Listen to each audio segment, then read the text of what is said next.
Good morning, Wild fans, and happy Friday. That's right, it's Friday. We finally made it to the end of the work week. This is your Wild recap from last night's game. Today is Friday, January 29th, and let's go. All right, last night's game, the Wild played an amazing, outstanding game last night. I actually have a full page of notes here, which means quite a bit happened during the game, so we're going to get right into it, and we're going to get to our recap. Last night's game saw the Wild come out and just wanting to set a presence right off the bat. We actually saw our first fight of the game right off the opening draw. 3 seconds in, Foligno dropped the gloves, and I think they were just trying to set the tone for the whole game. It was an amazing game. Last night's game also featured a brand new line combination that Dean Evason put together. We actually saw Joel Eriksson-Ek, Marcus Johansson, and Kirill Kaprizov all on the same line, and that line played big dividends last night. The Wild actually opened the scoring last night with the first goal of the game coming from Marcus Johansson. He actually put a nice wrister right past the point, and on that goal, the assist went to Susi and Brodin. So right off the bat, this new line was just on fire last night. The Wild continued with their scoring when Kevin Fiala got a nice breakaway chance. Now, the second goal of the last night was a very interesting goal. The Kings actually came down into the zone and they were kind of on a breakaway and were just trying to get the puck past Katkinen. The problem arose when the LA Kings skater actually kind of barrel rolled over Katkinen. It kind of looked like one of those plays where they weren't trying to take Katkinen out, but at the same time, some would argue that he was kind of pushed down from behind, but they ran into Katkinen, so Katkinen was well out of the net when this happened. He was to the left side of the net. As he was trying to scramble to get back, they continued to let the play go, which I was kind of surprised of. And LA actually fired 2 shots on goal, which was very lucky. Neither one of them went in. I believe one of them was blocked by the defense. But somehow out of there, the puck ended up on the right side of the play. And Fiala managed to get the puck and just streak down the ice and ended up putting a wrister past Quick for a 2-0 lead. The Wild continued furthermore in the first period when Kaprizov scored a beautiful goal from the left side, and Marcus Johansson got the assist on that. And Johansson was kind of looking back towards the bench and basically fed Kaprizov a nice no-look pass, and he just buried it. So the Wild ended up leaving the first period with a 3-0 lead. Now here's where the second period got interesting. During the second period, the Wild actually ended up seeing a ton of penalty minutes. It was a constant march to the bench. During the second period, the Wild actually saw 4 different penalties, which may not seem very much, except for one of them in particular. During the second period, the play was down in the Wild zone, and Kevin Fiala was chasing Matt Roy. And actually, as Matt Roy was getting close to the wall, Fiala gave him a pretty good check from behind, and Fiala ended up going face first into the wall. So because of that, he ended up serving a 2-minute penalty plus a 5-minute game misconduct. Now, I don't know if that means that we're going to see a suspension coming up out of that. I hope not. However, I can see the NHL Players Association trying to set the precedence that we're not going to allow these type of plays to happen, which Fiala is not known for doing those type of plays. So if anything, I could see that just being, I think under the collective bargaining agreement, it's like a $2,000 fine. It's maybe $3,000 depending on player's first offense is what they call it. And usually those fines kind of go off what the player makes per year.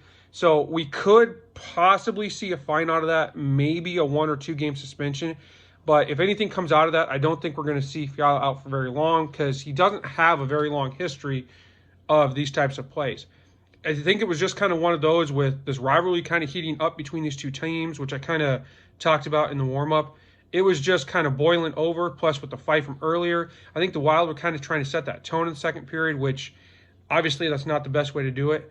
But during the second period, I believe the Wild ended up seeing 26 minutes of penalty time, which is quite a bit. I mean, if you think about it, if you take out the Fiala penalty, that's essentially a penalty almost every 3 to 4 minutes. So that's quite a bit of time to be spending on the box on the penalty kill. Now, the penalty kill was actually amazing last night. But the thing is, you don't want to have to rely on your penalty kill to stop all those penalties. The Wild actually did give up a couple goals during this time. The first Kings goal actually went to Kopitar. Dustin Brown set up a goalie screen right in front of Kakkonen, and he just didn't see the puck, and Kopitar was able to score on that one. And then the second goal last night actually came from Drew Doughty. He was able to put another one through, and just Kakkonen did not have a chance on it. The Wild continued their scoring, however, when Nick Bukestad actually chipped a puck in out of midair. It was actually kind of an interesting play. He was going towards the net, tried to get it up over Quick. Quick was trying to make the save, and it was kind of one of those baseball bat deflection goals. But Bukestad was able to put the goal in, and the assist on those ones came from Brodin and Bukestad, and he was able to chip that in right over the glove.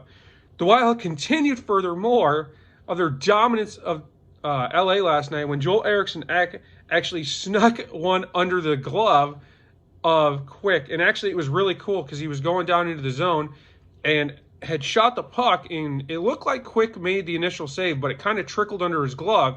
And Quick had a good opportunity to turn around and grab it, but Eck was able to get one last shot at it and put it in. The third period, the Wild saw themselves on the penalty kill on ice. They actually were on the ice for 2 minutes, could not get the puck out of the zone, and during that time, the Kings actually scored their third goal of the game, and the third goal of the game came from Iafilo. I'm sorry if I pronounced that wrong, but the final score of last night's game was 5-3. Now, I predicted that I thought the score was going to be 3-2, so I was way off, but the Wild actually did really, really well last night. One of the things that I saw that they really did well was getting those buys to the net, crashing the net, kind of some of those things that we had talked about in the pregame show.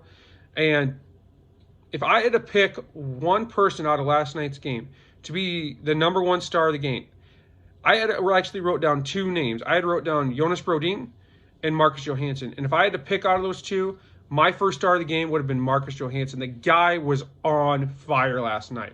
He ended up ending the night with 1 goal, 1 assist. He had 1 shot. He was a +2 and had 18 minutes and 46 seconds of ice time. So that tells you that Evanston obviously was seeing him doing those things that he needs to be doing on the ice and was rewarding him with that. And like I said, that line he put together of Joel Eriksson, Marcus Johansson, paid big dividends. Just on that line alone, you have Johansson with a goal and assist last night. You have Kaprizov with a goal, and I believe he got an assist also. You have Joel Eriksson with a goal last night. So that whole line was just scoring and lighting it up for Minnesota.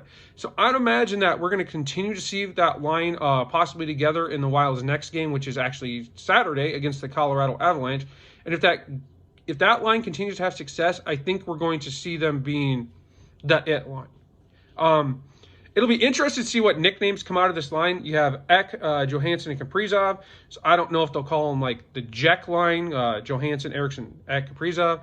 I don't know if they'll call them the Thrill line since Kaprizov is known as Kirill the Thrill. It'll be kind of interesting to see what nicknames come out of there. If you guys have an idea for a nickname for this line, go ahead and leave it down below in the comments. Other things I want to talk about, some Minnesota Wild related, some not Minnesota Wild related. The Iowa Wild yesterday, I don't know if you guys had seen my other video, they actually signed Joel Rumpel to a professional tryout. So we'll see if he makes it in the system, if they'll sign him to Iowa, if they'll sign him to the Allen Americans at the ECHL, or if they just want to give him a look at and then potentially sign him in the future. Other non-related Minnesota Wild news, but kind of relates to the Minnesota Wild. 2 former players for Minnesota last night actually both scored goals in their team's debut last night.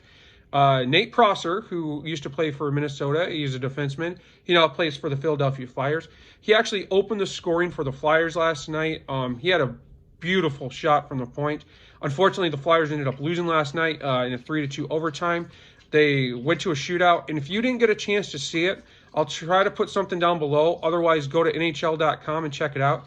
The Columbus Blue Jackets player, and I don't even remember exactly who he has, during the shootout was going in and managed to score one-handed by flipping it through the 5-hole of the goalie. It was actually a really interesting goal, kind of one of those probably goal of the year.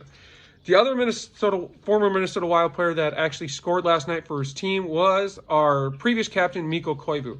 And I got to tell you, I watched a quick highlight of him scoring last night for the Blue Jackets. He ended up scoring from the left side, kind of that Alex Ovechkin-esque area. It was actually kind of weird and a little sad last night to see him playing for a different team. I get how Minnesota wanted to go in a new direction and they wanted to get younger. It's kind of sad when you see, those players that have been in the system for so long playing for other teams. But at the same time, you got to look at it from the perspective of you got to kind of be happy for him also. The guy's still playing. He's still an amazing player. A very, very nice guy. So it was interesting to see him, and it was very nice to see him also having some success with his new team. So to finish up, the Wild ended up losing. They ended up winning 5-3 last night. With last night's win, the Wild actually seen themselves in second place in the Honda West Division, right behind. They actually in third place, excuse me, and they're behind St. Louis, who is in second place, and Vegas that is in first place. However, they are tied with St. Louis. I believe they both have 10 points. That's why I said that they're in second place. But last night, the Golden Knights and the Blues actually didn't play. Their game was postponed due to some players coming down with COVID and just that protocol. So last night, without them playing and with the Wild winning, it actually really helped them in the points. Obviously, you don't want to see those other two teams not playing. You don't want to see them having COVID things. You want everyone to be competitive. So we'll continue to see, hopefully we continue to see the Wild continue to have great success. So once again, the Wild play tomorrow night to play the Colorado Avalanche. The game starts at 7 o'clock. I believe it's on Fox Sports North. And Sunday, they actually play the Colorado Avalanche again. And we should see the Wild wearing their reverse retro jerseys for the first time.